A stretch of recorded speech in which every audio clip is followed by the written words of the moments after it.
Okay, this is the first in a series of videos which are basically a beginner's guide to chip tuning or remapping. I'm going to use the EDC15 file that I've been using from the Passat TDI PD130. I've been using this all along in all of the videos so far, so if you've watched any of them you will be familiar with it. At the moment on the screen you can see the driver's wish map. There's the file with the driver's wish map, and there's the driver's wish map. Now, before I get too involved in this, let's just point out the obvious. The whole point of remapping or changing the tune of the engine for 99% of people is to produce more power. What they are looking for is more performance. Occasionally people are looking for more economy, but generally speaking people go down this road because they're looking for more performance.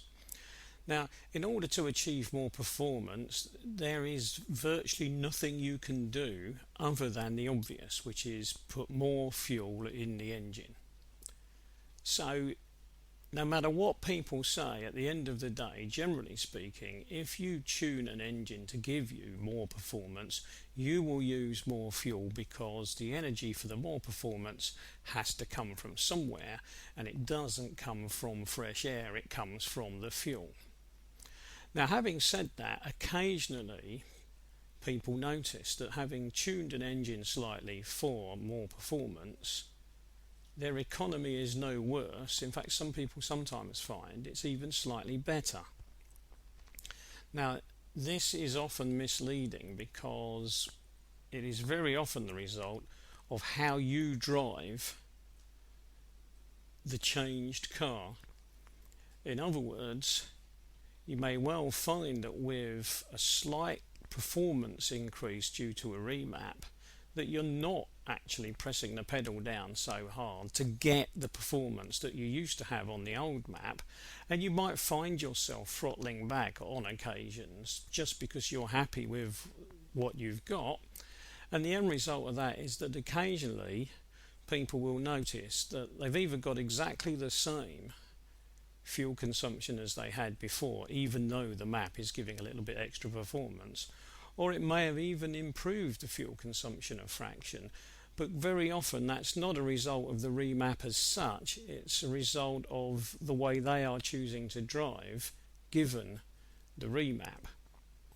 So obviously, if you've remapped and what you intend to do now is to use every ounce of performance that you've managed to wring out of the map, then your fuel consumption is going to be considerably higher.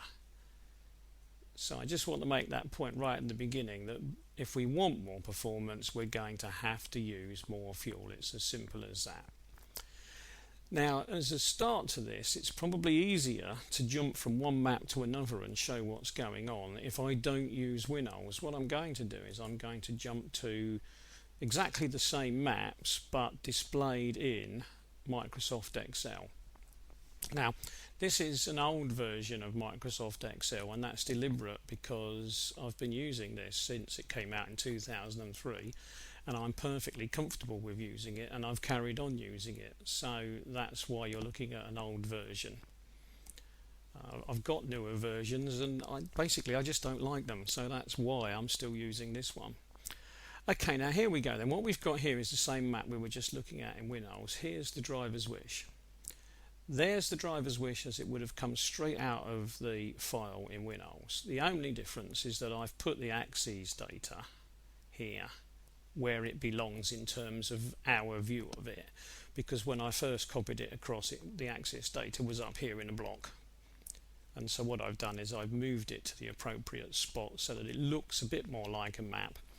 And then here I've done exactly the same thing, but I've added the factors so that we can see it as it is in a map. So that's the file display, that's the map view. And I've done this on purpose because I want to be able to look at the fueling on the driver's wish nice and clearly. And then I've done the same. There's the file for the smoke map, there's it shown as a map, there's a comment on the actual fueling. I'll ignore this one for a moment and come back to it. And I've done the same again here. There's the torque map as it appears in the file. There's the torque map as it appears in a map. And again, there's the maximum fueling. And again here, boost map file, boost map as you would see it as a map. I'll ignore that one again. And here we are, single value boost limiter. If you've looked at the other videos, you'll know that that's 2620 for this file. And here's the boost limiting map. And I'm just again showing the maximum.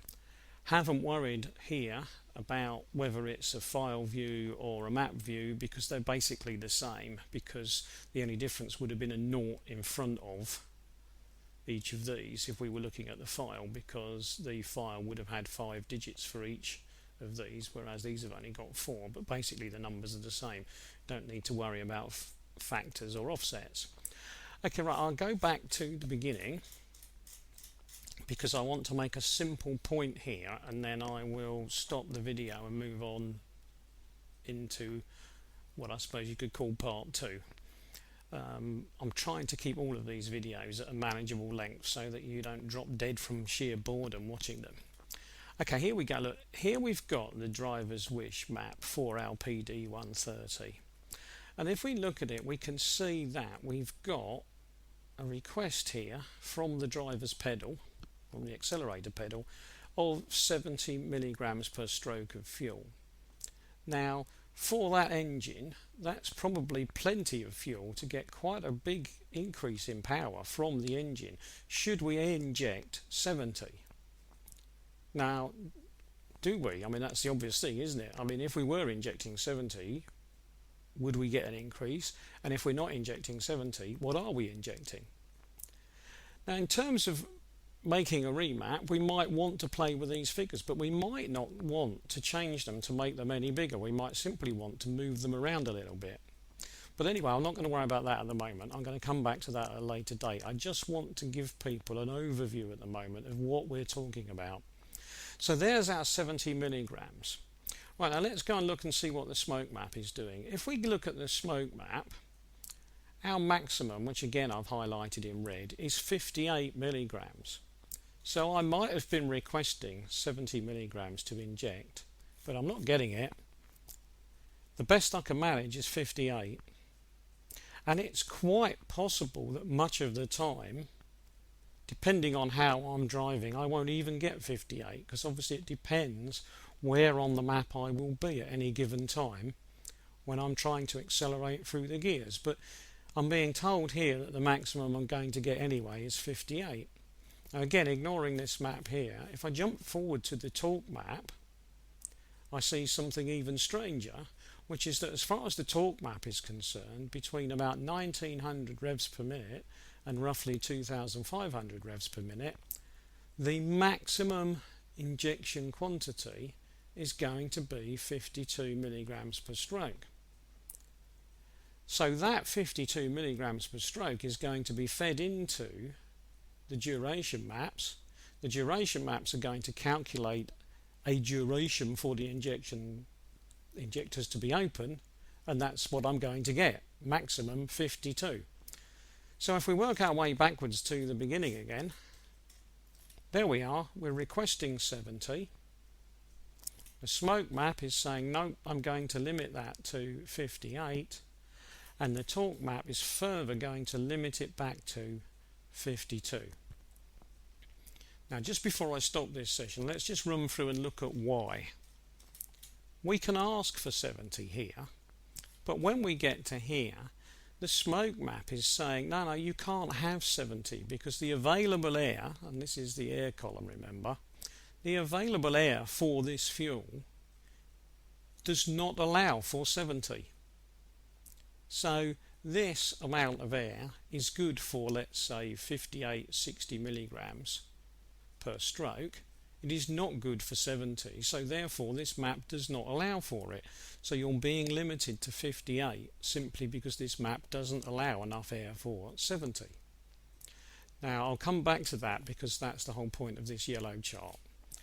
Now when we get to the torque map may well be getting a message or looking at the ECU figures and saying, yes, 58 is a possibility, but the torque map is now saying, no, 58 is not a possibility. I'm going to limit to 52. So at the peak power point, which is somewhere between 1900 and 2500, so this is our real peak point on one of these turbo diesels, which just goes to show that all this acceleration up here, or trying for more acceleration up here, is not a big difference on a diesel. This is where all the power is. We're being limited to 52, and in fact if we look, what happens is we get a slow increase in limitation, in other words or an increase in non-limitation, as it were. So as we go up here, these numbers are increasing, so we are allowing more and more fuel to be injected, and then it's gradually tailing away again and making less and less fuel available. And why are we doing that? Well, the designers have decided that if they allow this figure to continue, or if they allow this figure to go higher, you are going to damage the engine, damage the gearbox, break the clutch, that sort of thing. So in other words, this is all about longevity of the engine, because if they sell you a car and the engine breaks straight away, they're not going to be very popular. So this is all about longevity of the engine. Right, now that means that we can expect in our files to be able to go through them and say, well, okay, what's the maximum at the moment for the driver's wish? What's the maximum that the smoke map will allow? What's the maximum that the torque map will allow? And we will usually find that the driver's wish is the highest allowable, the smoke map is the second highest allowable, and the torque map is the third in the row, and that's usually the point at which there is some kind of stop to stop you damaging the engine, especially at different air pressures, although they don't all have an air pressure range like this, as you will have seen if you've looked at some of the other videos. Right, now at this point you know then that if you want to do some kind of tuning or remapping, whatever you want to call this, you will be considering changing the driver's wish, or you may not, because depending on what the driver's wish map has already got on it, you might not need changing. If you have changed the driver's wish map, you will then want to look at the next limitation, which is the smoke map. So you will probably want to change the smoke map. And if you want to change the smoke map and give yourself a bit more performance available there, you are almost certainly going to want to change the torque map to allow a little bit more power here. So if you don't change at least two of those, these last two, you obviously won't get the performance increase you think you're going to get, because they are the two that are really limiting what's happening in this particular ECU. Now there are other maps that I've put on here, but I'll come back to those in a moment, because I will take each of those in turn and explain why they need to be looked at in the way that they are looked at. So I'll stop there.